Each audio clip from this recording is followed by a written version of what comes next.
we love to say I'm not this person, but the truth is that you're just denying I was literally falling in like, sir, please. But sir, like, nahi karna to padega. Everything I do has multiple opinions. Then I had to scuba dive and find my phone. I'm not joking, this is a true event. Today I have with me a very special guest, Babil Khan, for the film Logout. Hi Babil, welcome to Filmfare. How are you? I'm fine, how are you? I'm okay. Today I'm a little sick.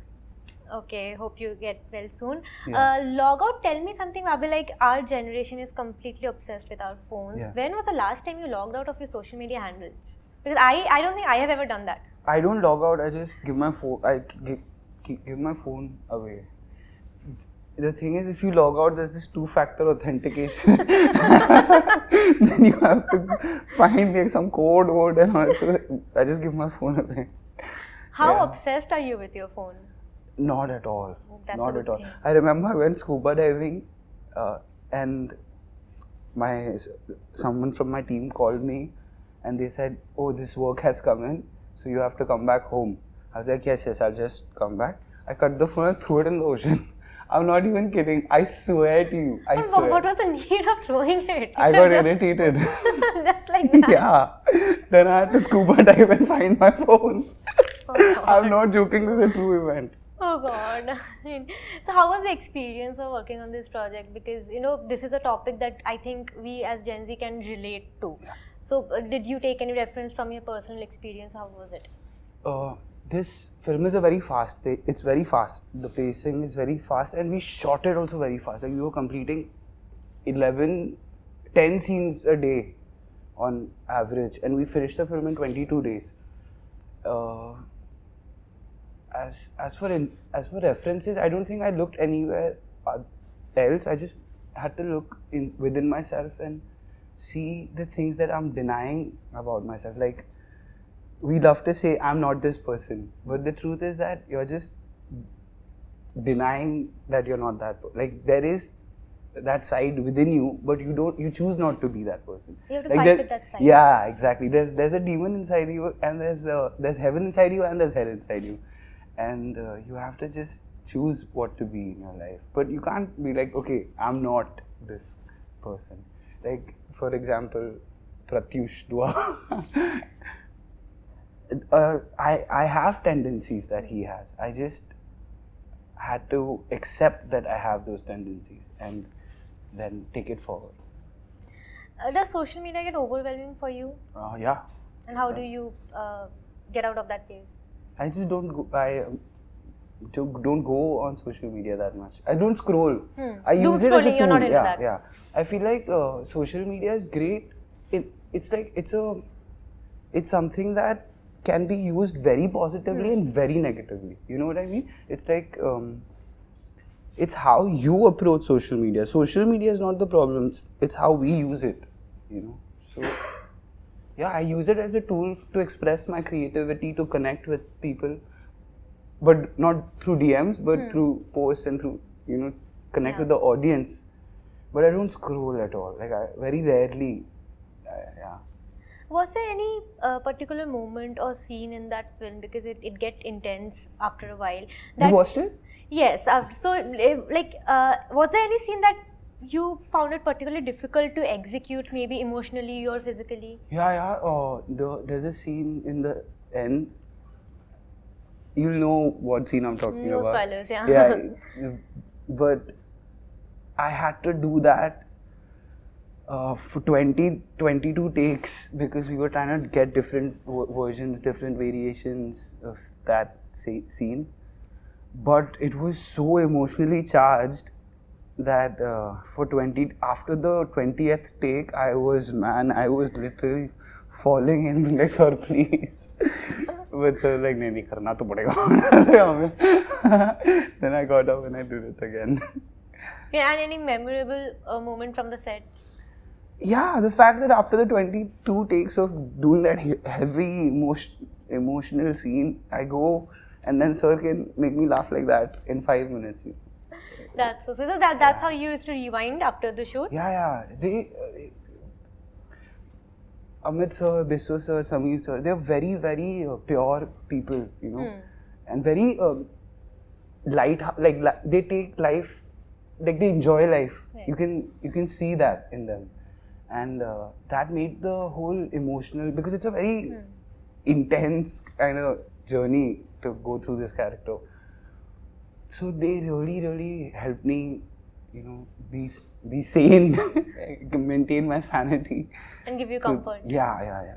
Made me feel very comfortable.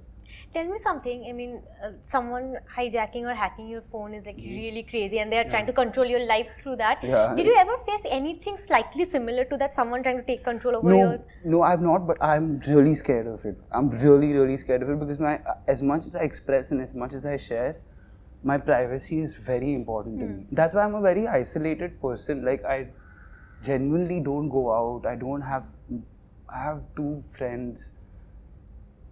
I don't meet people. And my privacy is very important to me. So it's a huge fear in my life. That someone will do something like that. Yeah, no, that somebody would just know, like, you know. Yeah. It's scary. It's very scary, because you put yourself out there, and as somebody who's in a place where everything I do has multiple opinions. Yeah. You know, I can't even go on a rickshaw ride without somebody having an opinion about it.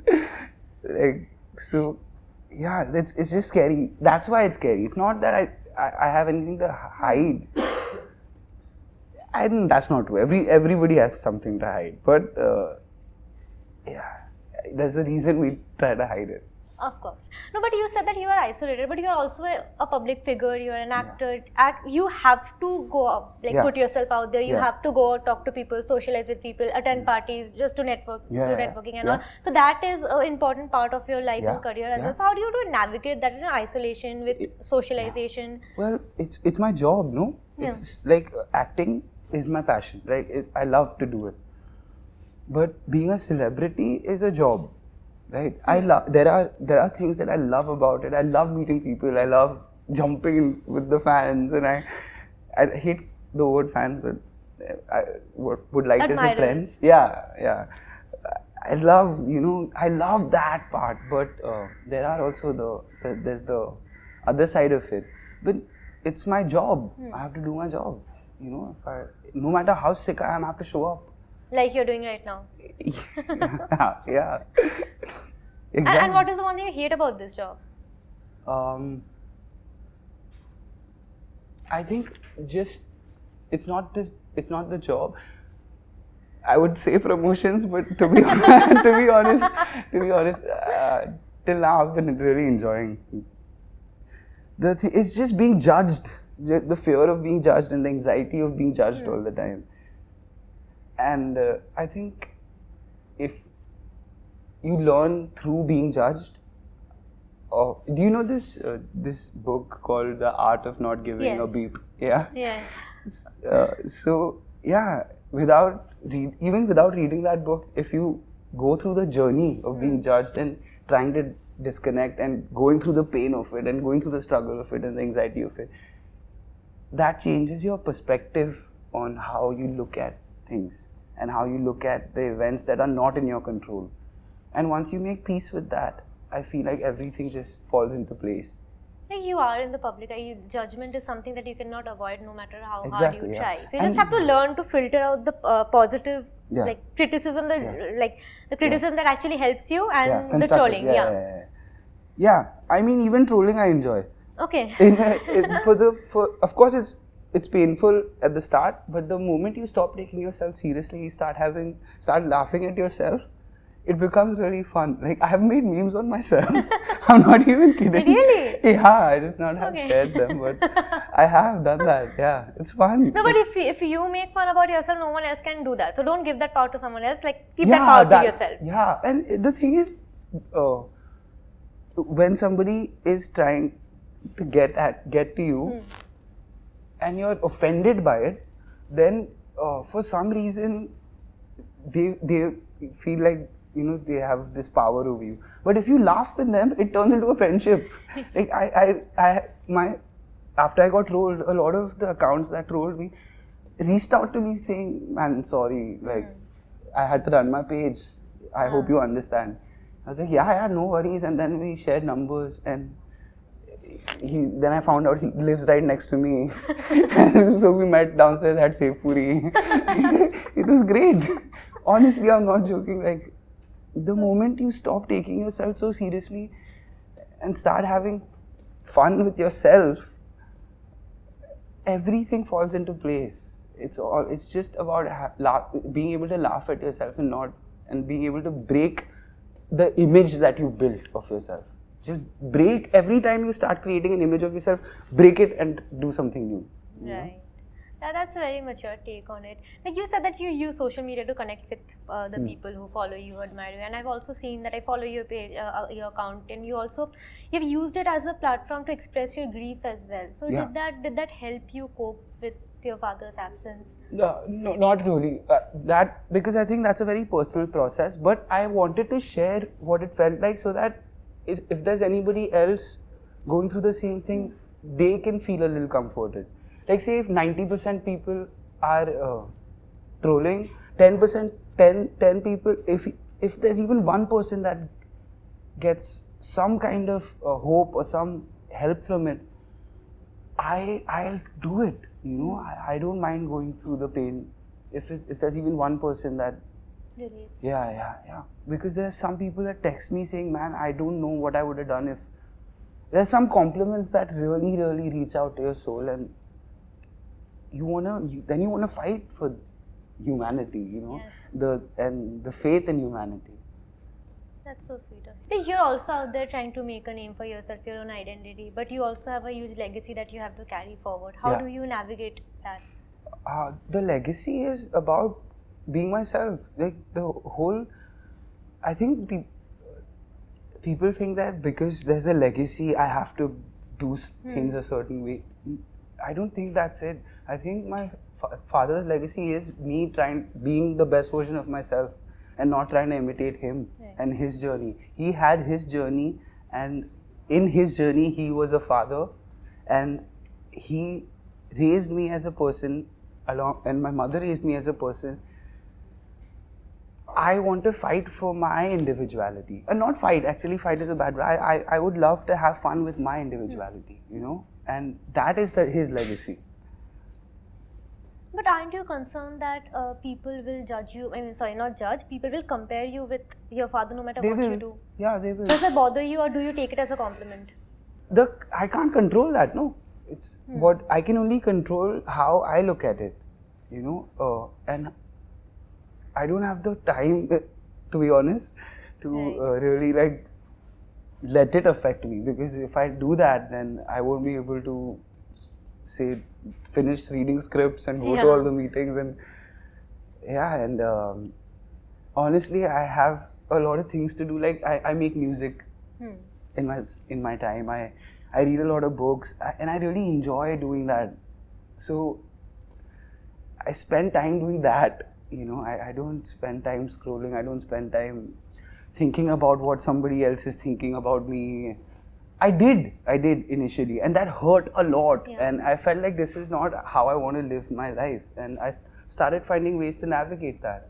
And only you know the battles you're going through. They exactly, yeah. And I think no one can say, live your life like this. You know what I mean? It's like, you have to find your own way of navigating your challenges. That's the whole point. To really let your individuality shine, you know. It's very important for humanity, for everybody to be their individual self and not conform all the time.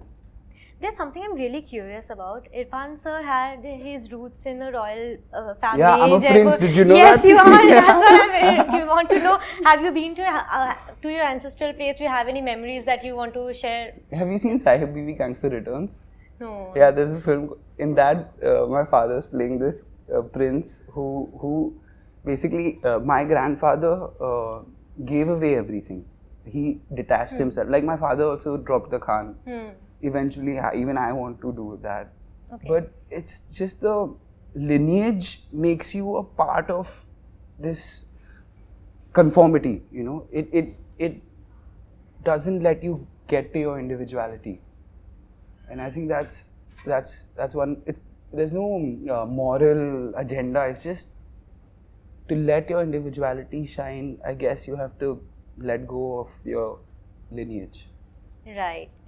And also, you come from a culturally diverse family with your parents from two different cultural backgrounds. How was growing up in a household like that? Whose traits do you have more, your mother or your father? I look like my father. I mean, I got my father's eye bags and my mother's eyes. But I got the best of both worlds, honestly. My mother is a warrior. Like she's a queen. You said she's a tigress in one of your interviews with she's a Filmfare. tiger. Like she really is. Like, so I got that, and I also got my father's way of looking at things. So I got his education, his life education. So I don't know where that is taking me right now, and I wouldn't like to plan anything, but I would like to explore what happens with that. Is there any genre that you are like really interested in trying, or something your favorite maybe? I want to really play a footballer. Okay. I want to play a rock star, and I want to. Yeah, these two are the main big ones. Cricket biopic I want to do. Cricket, okay. Yeah, I wanted to be a cricketer. My shoulder got dislocated. I was a left arm fast bowler. My shoulder got dislocated. Then I started playing football. I got really good. Went to Portugal to play. Went to Sweden to play. Then dislocated my ankle. I think the universe was telling you that you're meant to be an actor. Exactly. That's what exactly. That's I was good. You stole my answer. Okay, so before I wrap up, I want to do a quick rapid fire segment with you. Yeah. So, your favorite project till now? Yours? My own? Yeah. I can't. It's impossible to say because every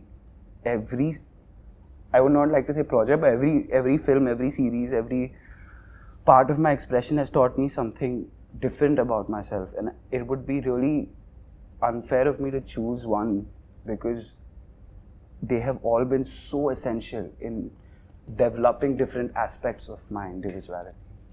One film you wish you had acted? 7 Psychopaths with Sam Rockwell. I really love him, man. I wish I was there in that. But of course, that's one film. One film of Irrfan sir that you think should be remade? None. I mean, I feel like he did his job, and I don't think. None of them should be remade. Your biggest cheerleader in the industry, or someone who is your 4 a.m. friend?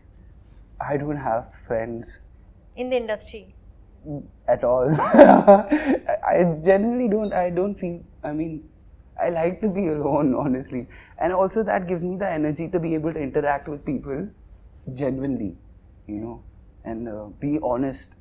Because honesty takes a lot of energy, and love takes a lot of energy. It's easy to hate, but it's very hard. But hate also takes a lot of energy. Hate fills you with strange energies, but to love, you need to be able to. Hate is also a form of love only, It's just the aggressive form. Maybe. Hate is basically hate is basically it's love gone wrong. You know what I mean? Yeah, I know. It's somebody hurt you, It hurt you as in somebody hurt the person who's hating. Or even me, when I feel hate within me, it's usually when I have not the love is not being responded to or something. Don't you feel lonely at times? Yeah, all the time. So what advice would you give to a young Babil who had just started out? Have fun, man.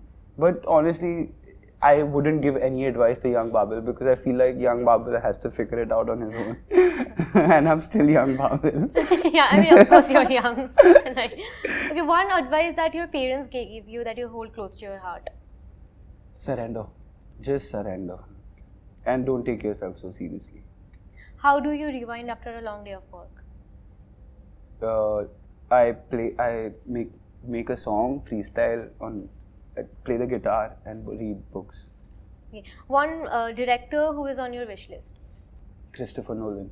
Yeah, so my final question, your take on the debate of nepotism that's going on I followers? don't have a take on it, and if I had a take on it, it would become a controversial issue, and I don't think I'd want to do that.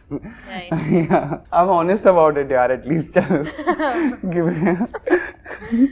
Yeah, thank you for being so candid in this interview. It was great talking to you. All the best for the release of Logout. Thank you. And thank you for watching Filmfare. Thank you for watching Filmfare. Oh, thank you.